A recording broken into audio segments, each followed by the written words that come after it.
And what's up, everybody? I'm back with another video game review. Today I'm reviewing Star Wars The Jedi Knight. I believe Jedi Knight Academy is the official name for it. It was released back in 2002. Oh, Minecraft. It is another one from the Star Wars, what's called the Heritage Pack. Is the cartridge in here? No. I gotta make sure to grab the cartridge out of the Switch.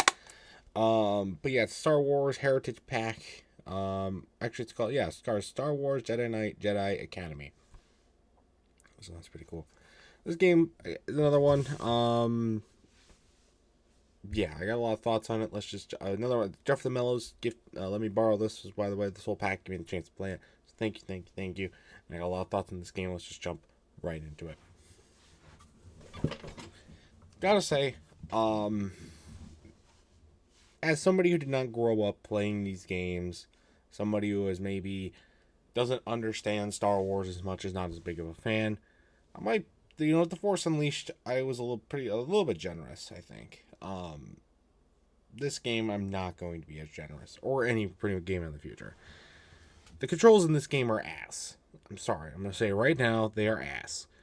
This game, again, like I said, came out in 2002. It feels straight out of the N64 era, which I guess wasn't super far off of when this game came out. But the motion controls are awful. I don't know why.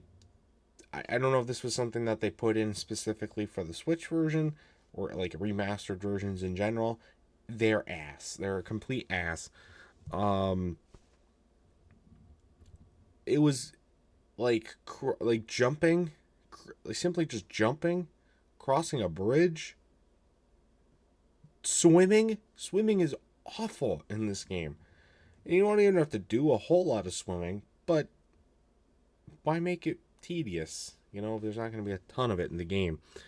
It was really, really bad. I get it. It's an old game. I mean, it came out in the GameCube era, which I guess isn't too. I guess it's just the same for next generation from the N64 era.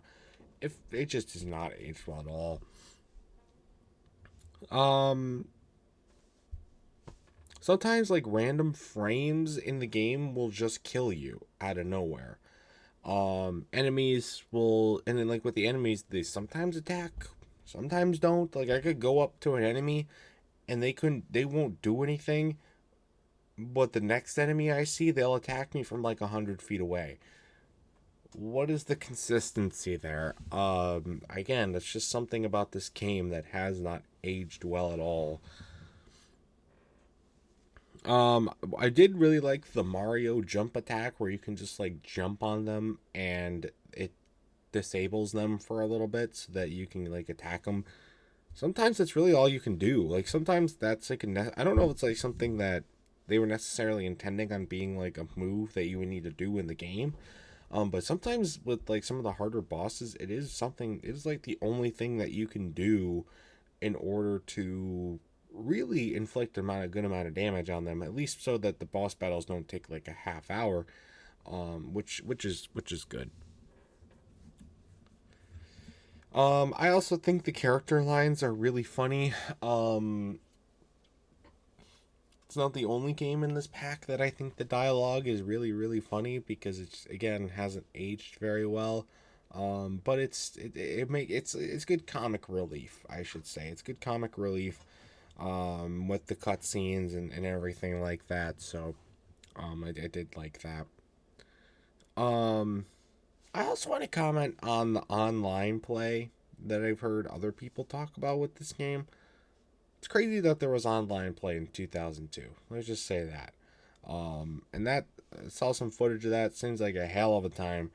Also, I really was back to the game. I really like the alternate endings.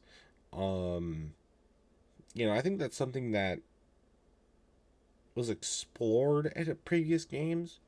That in general, not just Star Wars games, but it's pretty cool. For 2002, a long time ago. It was 23 years ago now, which is crazy.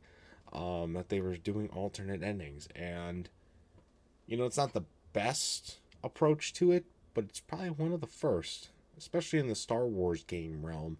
So it's pretty cool that they did that. That's got all I gotta say about this game. My final score for Jedi Knight, or Jedi Knight Jedi Academy. I'm gonna have to give it a good 5 out of 10. 4.5, actually. Didn't really enjoy it. I'm sure, again, like I said in the last review, if I was a Star Wars fan, I probably would enjoy this game a lot more because I would understand some references. I would get some of the Easter eggs. I'd probably like the story more. I just am not. Sorry. But I'm sure if you are a Star Wars fan, this is probably a game that you want to at least give an attempt to. So you probably are, if you are a Star Wars fan, probably do own this pack already. So I want to know what your guys' thoughts about this game is in the comment section down below. What do you think? Do you think I'm an idiot? I probably am an idiot. I am an idiot. I know I am. But that's okay. It's my opinion. I'm going to do it, though, for this video. Stay tuned for much more amazing content, including more game reviews and other awesome stuff. And until next time, see you guys later. Goodbye.